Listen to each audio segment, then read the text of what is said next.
Kieran Vale never got letters. Only bills with his aunt's name and flyers that pretended a grey seaside town could be improved by buying whiter soap. The envelope that waited on the cracked step at 3:05 was different. It was sealed with wax the color of old moonlight and addressed in a hand that looked like cartography. Kieran Vale, who reads the margins. He turned it over 3 times before opening it. The paper smelled faintly of oranges and dust and something he'd never been offered, permission. Inside lay a single card printed on tin, cold even in his warm palms. Midnight Tramline, requested stop. Tonight, when the clock in the harbor house hitches on 12 and coughs, meet the rail behind Mill's Foundry. Bring no luggage, bring your breath. Kieran showed no one. His aunt was on a double shift at the cannery. The house was an argument between salt and rust. He tucked the card into his pocket and, at 10 to midnight, followed the tramline out past the dead cranes where the river used to be honest. The rails hummed themselves awake. Far down the track a rectangle of light pulled itself together out of fog and memory. It was an old tramcar, paint the municipal green of forgiveness, a brass bell under the eaves, windows full of lamplight like a walking kitchen. It slid to a stop with the dignity of a dog pretending not to run when he hears the biscuit tin. A woman leaned from the rear platform. She wore a coat stitched from maps and a hat that kept finding new angles to rest at. "Kieran Vale?" she said. Her voice had the exact amount of rasp to make secrets thirsty. "Don't step between the cars. Step over your fear instead. It stains less." Inside, the tram smelled of warm metal and books that had been read outdoors. 5 other children sat scattered as if the seats were islands they'd been assigned. A boy with freckles like a skyscape of commas. A girl whose hair was a decisive ribbon. Someone small and sharp and watchful under a cap. A big-shouldered kid in a sweater that had chosen to be green decades ago. And a girl with a laugh already solved. "Welcome to the Lantern Keep Collegium," the map code woman said, ringing the bell with 2 fingers and a half-smile. "I'm Sable. I collect strays if they agree to be found. Don't stick your hand out the window. The night has things in it that will want to shake." The tram departed the world the way a breath leaves a held note, carefully, then completely. Fog became tunnel, became a corridor ribboned with old advertisements for impossible futures. Tame your weather. Learn 4 languages by mistake. Remember your dreams without breaking them. The tin card in Kieran's pocket warmed and softened until it was only a story he'd been given. Sable spoke as if the tram listened, which it did. "Lantern Keep stands where the cliff grows stubborn. The Collegium trains wardens, whisperers, and wayfinders. Warding keeps the wrong things out without caging the right things in. Whispers are rules dressed as kindness. Wayfinding is the art of not getting lost, including inside your own intentions." "Which are we?" asked the decisive ribbon girl. "Which do you need to be?" Sable returned, and the tram chuckled as if it had seen this conversation 100 times and liked the ending. They emerged into a night so clear Kieran felt he could step up and use it for stairs. Lantern Keep rose from the cliff like a citadel of patience, stone warm with stored days, windows full of work. Bridges braided towers together. High above, 10 beacons encircled a hollow spire, the lighthouse array. It turned slowly, not to warn ships but to remind the sky not to forget its job. On the forecourt burned a brass bowl full of rain. Students in cloaks of every color but boredom crossed and recrossed, greeting one another with quick hands and quicker eyes. A woman in a jacket cut to fit her opinions approached, carrying a ledger that believed in the future. "Headmistress Morwen," Sable said, not exactly bowing. "6 new chords for your orchestra." Morwen looked at each of them as if reading a map whose legend had been misprinted and deciding to enjoy the challenge. "Welcome," she said. "You are here because something in you refused to be tidy. Your families may not know the word for that. We do. We call it talent, and then we call it responsibility, and then we give it work." She handed each of them a thin strip of hammered brass. "Wear this. It will hum when a rule is meant for you." Kieran's hummed immediately, though no rule had been spoken. Morwen's mouth almost smiled. Good, she said. It likes you. That will be inconvenient and useful. Initiation happened not in a hall but under the beacons.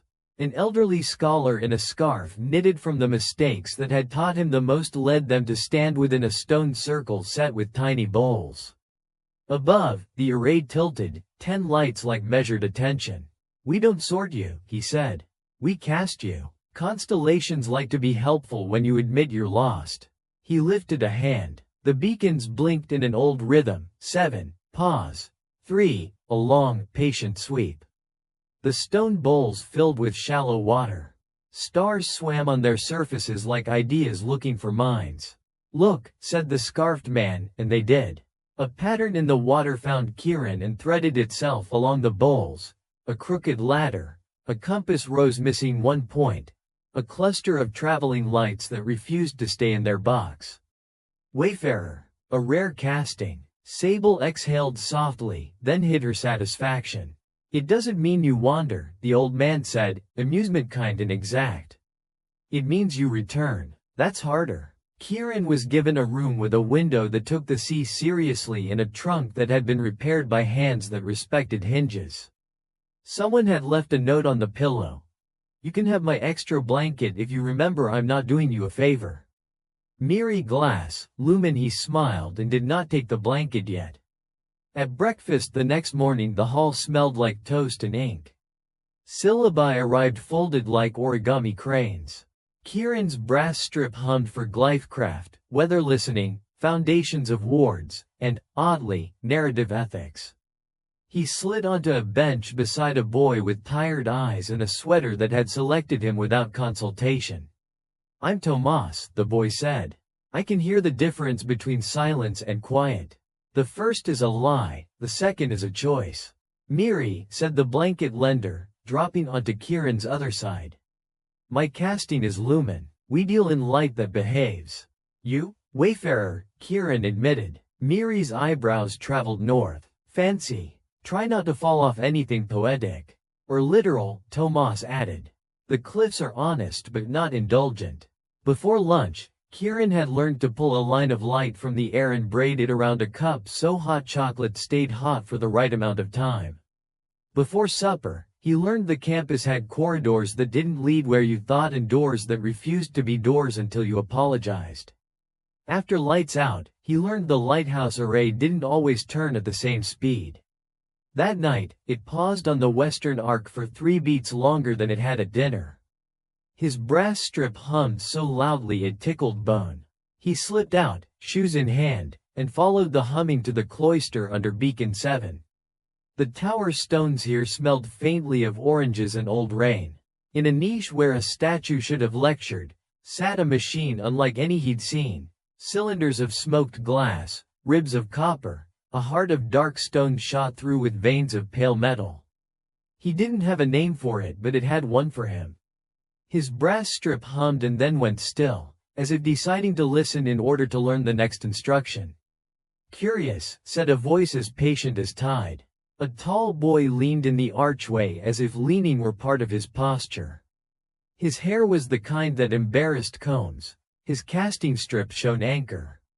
I'm Cassian door. I'm supposed to tell you this part is out of bounds. Instead I'll tell you I've stood here 3 nights in a row and the hum keeps shifting. Someone is asking a question.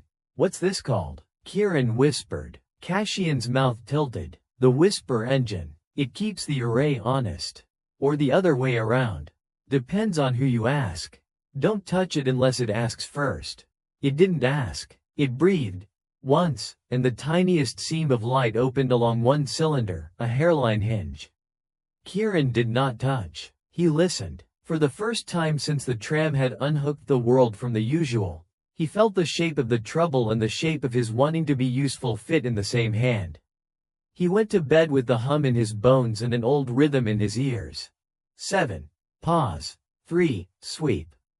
The beacons slept badly. The sea pretended not to notice. And somewhere in the cliff, something older than the Collegium counted to itself and was not entirely comforted. Lantern Keep taught you 2 kinds of rules. the ones printed on notices, no flying in corridors. No illusions with teeth in the refectory. And the ones whispered under breath, half superstitions, half statistics. Do not take the first shortcut the library offers you. Never name your fear after yourself. If a door greets you, greet it back. If it compliments your shoes, leave. Kieran learned both. He learned that Glyphcraft wasn't about pretty lines but about responsibility. Every curve a contract, every stroke a promise you were swearing into existence. He learned from Mistress Quill that good magic holds like a good knot. You can trust it and still untie it without cutting. He learned from Master Thorn, who smelled of lamp oil and thunder, that weather listened the way shy people do. Very closely, if you don't perform at it. His friends became proper nouns. Miri Glass, Lumen, understood light not as brightness but as gentle authority. She could persuade shadows to mind their manners. Tomas Pike, Anchor, could tell when a silence would hold and when it would shatter into embarrassment. Cassian Door, Anchor, compiled unauthorized maps of the keep, corridors that learned new destinations, stairs that negotiated with knees, rooms that liked jokes. Trouble began quietly. The beacon's rhythm missed beats, and the whisper engine in the cloister purred like a cat pretending it wasn't hungry. A tide chart posted near the boathouse corrected itself with petty frequency. Notes from Headmistress Morwen appeared in suspicious places, under a plate of toast, pinned to the back of the weather vane, written in tidy ink and ending with, they said things like we are not alone on this cliff, and if you hear humming when you shouldn't, see me, and kindness is not a loophole but we can use it like one. On the second Friday, a bell no one had heard before pealed 4 careful times. Students and faculty poured into the courtyard, brass strips bright, questions loading behind eyes. Morwen stood under beacon 4 and lifted her ledger as if it were a lantern. The Magistracy will visit, she said without fuss. They wish to discuss our use of the array. They have new policies on responsible illumination. We have old policies on not giving away the keys to our roof to anyone who says please in a fancier font. We will be polite until we need not. The Magistracy, slick boots, silvered collars, voices sanded smooth, arrived like weather that refuses to be blamed. Their chief, Magistrate Hollow, smiled the way paper cuts teach you to be wary of envelopes. We admire your tradition, he told Morwen. We will modernize it until it resembles something we can tax. In the days that followed, permissions were requested, then demanded. The magistrates wanted a permanent key to the array's controls. They wanted the whisper engine schematics. They wanted the right to review syllabi for unsanctioned practices, by which they meant teaching children to think in complete sentences. Morwen demurred, then declined, then laughed once in a way that made brass strips hum out of sheer admiration. Kieran saw Hollow at dusk by the rail that overlooked the storm. He was not alone. A woman stood beside him, hair like polished ash, a notation stick tucked behind one ear. She wore no brass strip. She did not introduce herself. Hollow gestured at the array's slow turning. Such a beautiful wheel, he said, feigning fondness. It seems wasteful to let it spin without selling tickets. That night Kieran's strip woke him. Miri was already in the corridor, hair a ribbon of alarm. The engine, she whispered. It called. They found Cassian in the cloister, hunched over the whisper engine's ribs like a boy trying to master a musical instrument by ear. The hairline seam Kieran had seen earlier had widened to the width of a fingernail. A tone threaded the stone, not alarm. Invitation. Don't touch, Cassian said, because of course he'd already touched and felt guilty. It feels like it wants a story. A what? Tomas said, from the doorway. A story, Miri echoed slowly, as if translating her own curiosity. Quill says presiding narratives soak into machines whether we mean them to or not.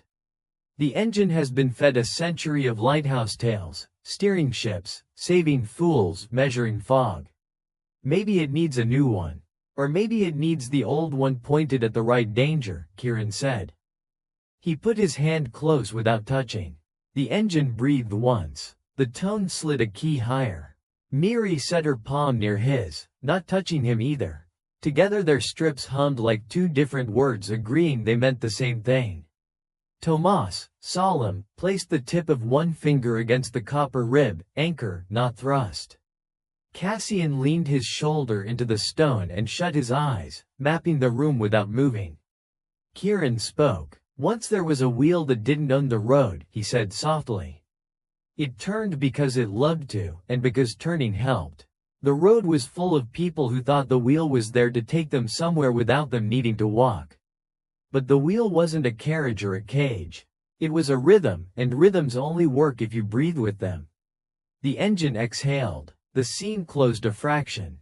Outside, Beacon 7 paused where it shouldn't and then, slowly, obediently, continued its sweep. The next morning, Hollow smiled as if someone had slipped a politeness under his tongue and he was considering pretending to be grateful. Your array flickered last night, he told Morwen. The city noticed. It would be a shame if they wrote us letters.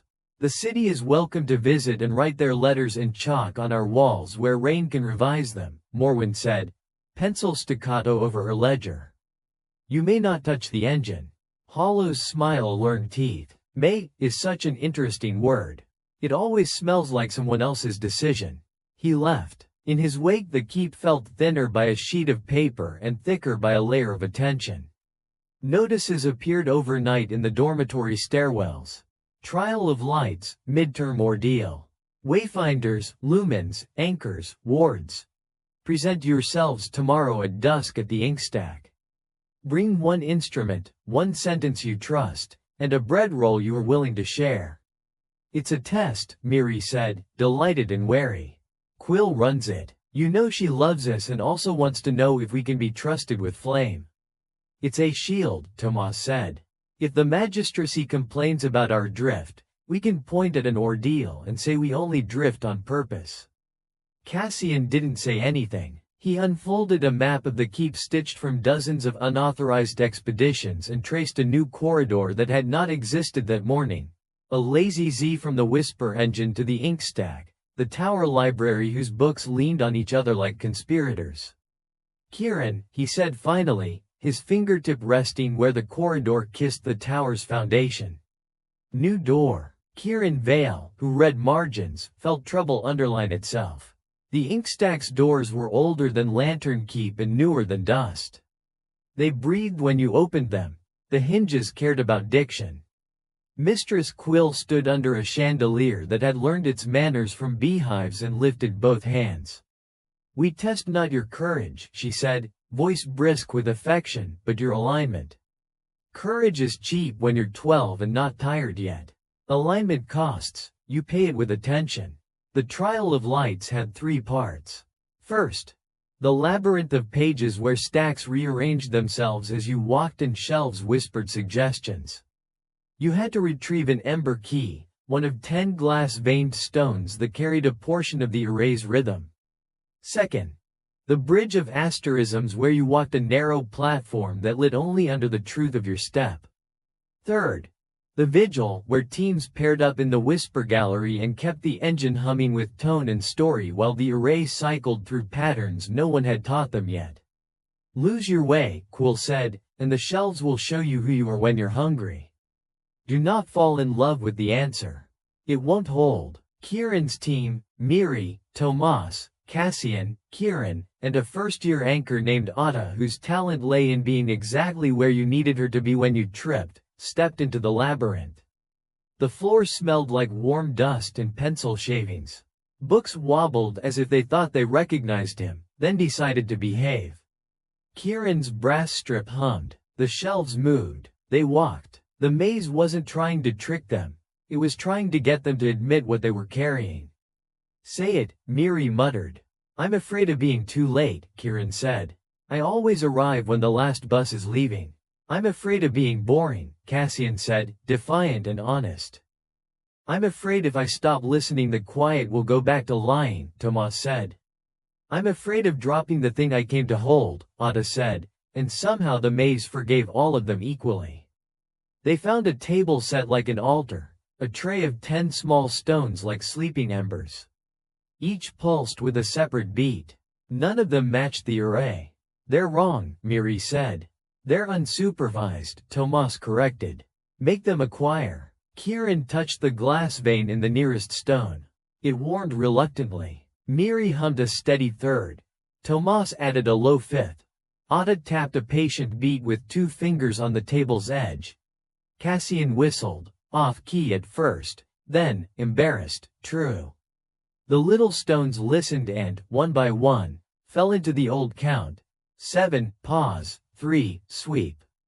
The floor approved with a subtle unlock. They each took 1 ember key. The brass strips quieted, pleased. The shelves leaned back to make an aisle. The bridge of asterisms was narrow and rude. Stars embedded in the floor lit only under confession. Everyone went when they were ready. Ada, steady as ballast, crossed first on I am afraid and I am still going. Miri crossed on I want to be seen and I will not set the room on fire to get it. Tomas went on I choose useful over clever and less clever helps more.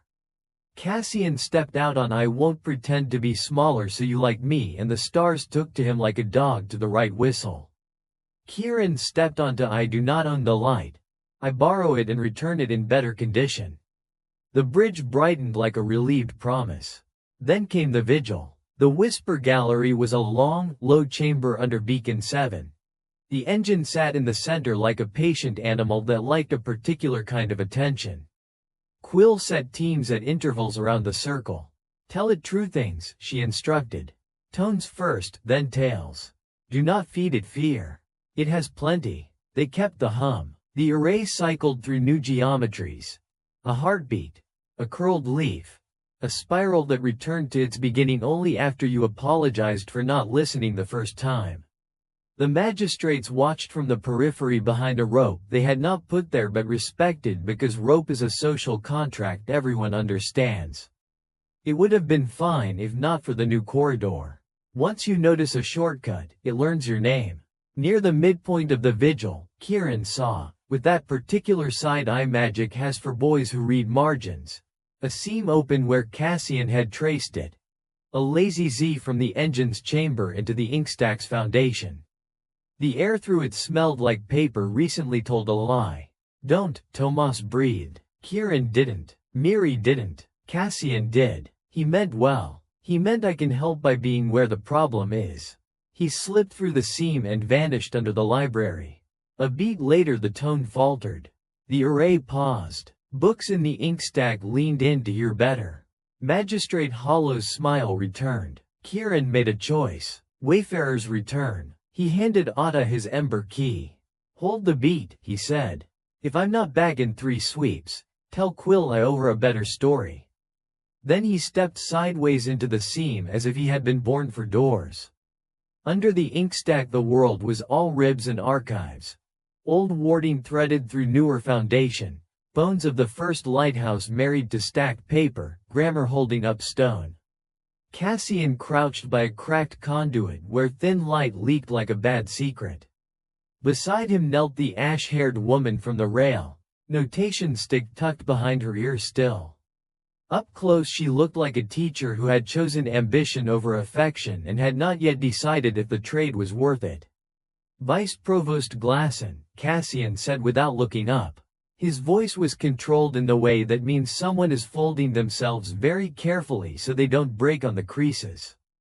Did you cut this? She didn't deny it. The engine draws more than this cliff can pay, she said. Do you want the city to love you? Give them better lights. Do you want the array to turn forever? Feed it from the sea's old battery. I am opening a new vein. You will thank me when we can charge our promises with interest. It isn't a vein, Kieran said. Every lesson from Quill and Thorn and the breakfast hall notices and the tram ringing in his ribs. It's a scar. Glasson's mouth made a patient shape. Scars are just maps that admit to being honest. Scars are places that healed by learning to be different, Kieran said, surprising himself. You tear them open and they bleed you. Cassian's hand hovered over the crack. The light fluttered, paused, fluttered again. Above them the vigil's tone staggered. Quill's voice reached them through stone as if spoken through a wire. Return. Return. Hollow arrived with 2 officers, boots too clean for the under foundations. He took in the scene and smiled the way men smile when tides convince themselves their schedules. At last, he said. A diagram of necessity. Vice Provost, proceed. Don't, Kieran said. He put his palm close. The seam tugged at his bones. The ember key in his pocket got hot. The machine upstairs thrummed, indecisive. Miri's voice, faint and fierce, came down the corridor like light turned thin enough to travel through keyholes. Borrow, don't steal. Kieran closed his eyes. He held in his mind the stories they'd fed the engine, not about ships and rescues, but about return. The coin you hand back heavier with heads. The bird that comes back to the hand because the hand doesn't cage. The boy who arrives at the right minute even if it's the last one. He breathed the old count, 7, 3, sweep, and laid the ember key against the conduit. Not yours, he told the light. Not mine. Ours. We keep it moving or it spoils. The crack sealed like a line rewritten with better grammar. The seam in the wall sighed and learned not to be a shortcut for the wrong work. Above, the whisper engine purred in the satisfied tone of an animal that has been given the right sentence. The array resumed its turning. Glasson's cool broke for a heartbeat. You sentimental children, she said, not unkindly. You and your romances with responsibility. Hollow recovered before anyone rode him into a corner. We will audit, he told Morwen, who had arrived without any visible corridor choosing to escort her. We will leave nothing to chance. You never have, Morwen said, amused to pity. Chance never liked you. The trial of lights ended without applause. Quill returned the ember keys to their tray, kissed each one with 2 fingers, and slipped the tray into a drawer that had learned not to complain under duty. Pass, she told them all.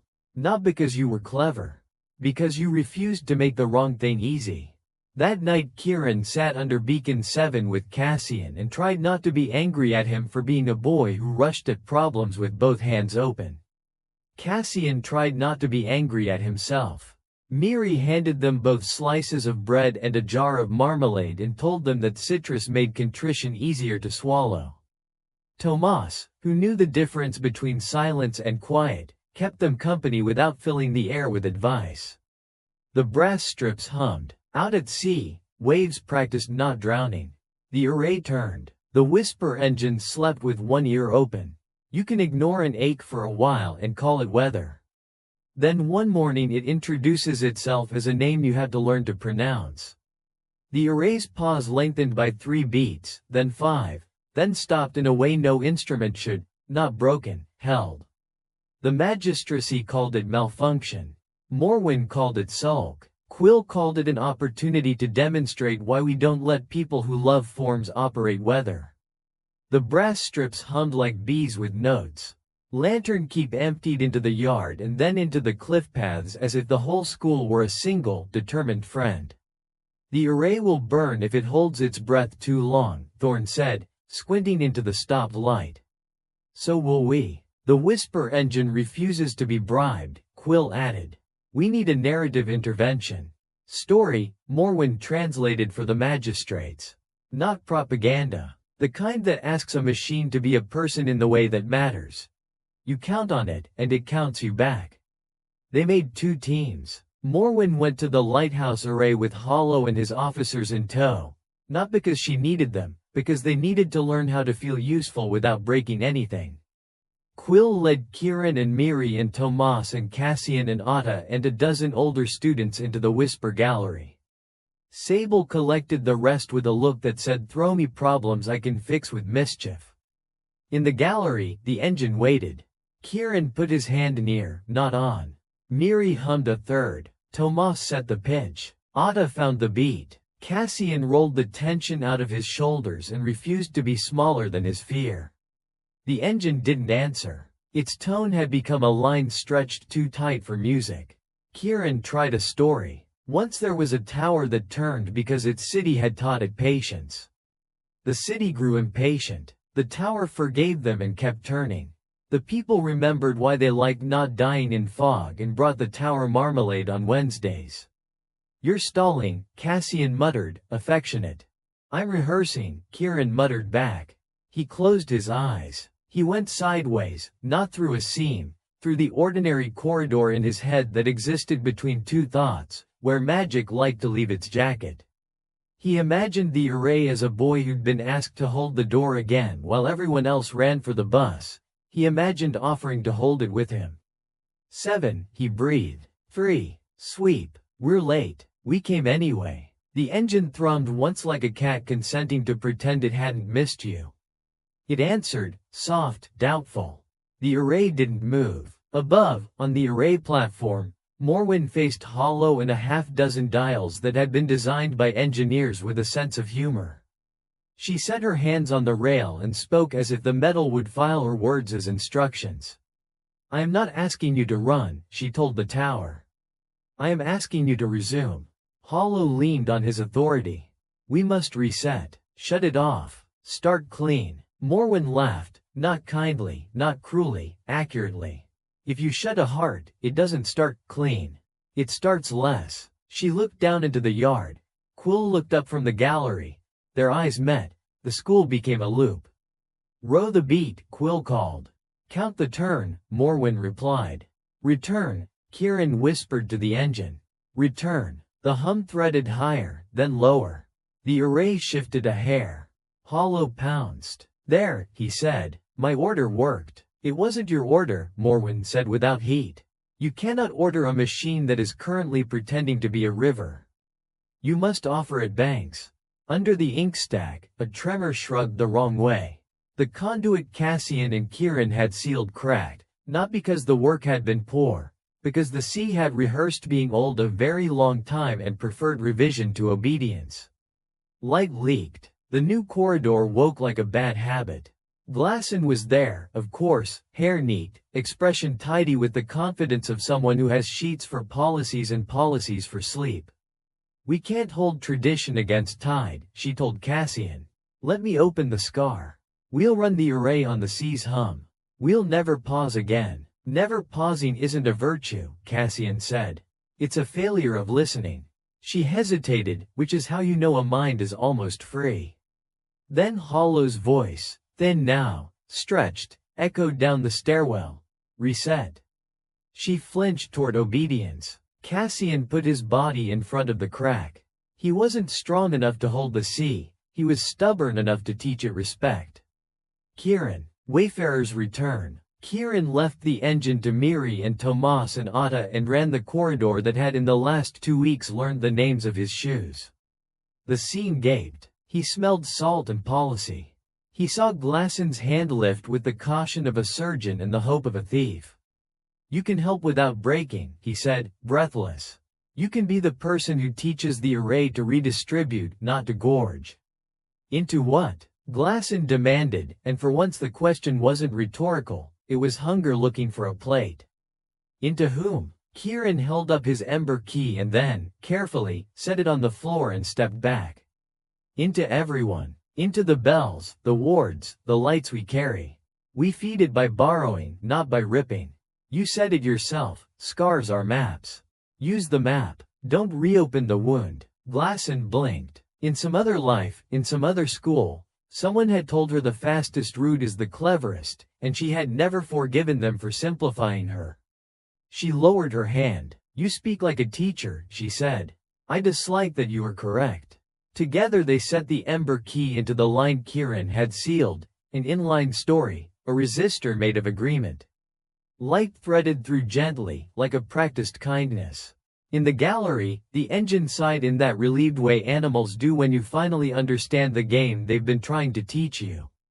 Up on the array, the beacons resumed their sweep as if someone had convinced the sun to share its job with a lamp and no one was offended.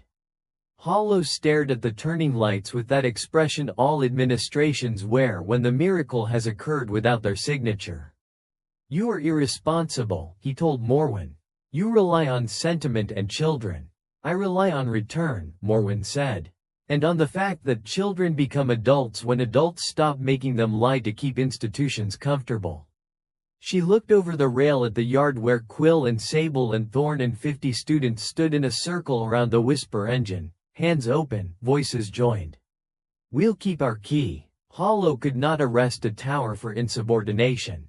He could not audit a rhythm. He could, and did, write letters. The Collegium filed them under later and maybe and bring cake. In the aftermath, Glasson asked to see Quill's syllabus. "Not to censor," she said dryly. "To study. I am not proud of being almost wrong. I prefer the other side." "You can invigilate the narrative ethics midterm," Quill said, because Quill believed penance should look like labor that improves the world. Kieran stood under Beacon 7 with his friends and the whisper engine and tried to swallow the bigness of the day in small bites. He had returned, and returned again. He had not been tidy. He had been on time where it mattered. Cassian nudged him with a shoulder. "Don't let it go to your head," he said, which from him meant, "I am proud and will never stop making maps of you." Miri squeezed his hand. Her ribbons were in disarray. Tomas leaned against the wall and, for the first time in days, allowed the quiet to be completely true. They went back to class. That was the miracle. Not the array turning, not the engine purring, not Hollow's letters filing themselves under dessert. The miracle was homework and bread and someone telling you to get some sleep. The miracle was chores. Kieran and Cassian took turns polishing the brass rail in the whisper gallery. Miri taught first years how to ask lights to behave. Tomas drafted a notice titled "How to Tell if the Silence is Lying," and "What to Do," that Morwen posted without edits.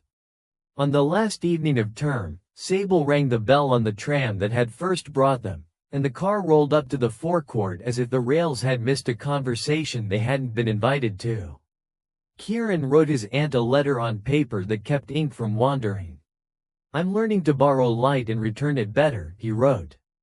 "I'll bring some home for the kitchen when I can. It won't go out on us. I promise." He folded the note and, because he now knew what promises really were, work in beautiful clothes, he took it to the whisper engine and let the letter sit there an hour to steep in the hum before posting it. When he dropped it into the brass box outside the tram, the slot glowed once, as if stamps believed. At dusk the array paused. One beat longer than usual, just for style, and then swept on. Kieran breathed with it. 7, 3, sweep. He wasn't a hero. He was a student. He was a wayfarer who returned. He carried a door without letting it own him. He would be late again to small things. He would be on time for the right ones. "Ready?" Miri asked, ribbon retied, eyes bright.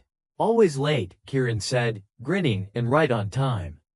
The tram bell rang. Lantern Keep exhaled. The world remembered how to move without forgetting to rest.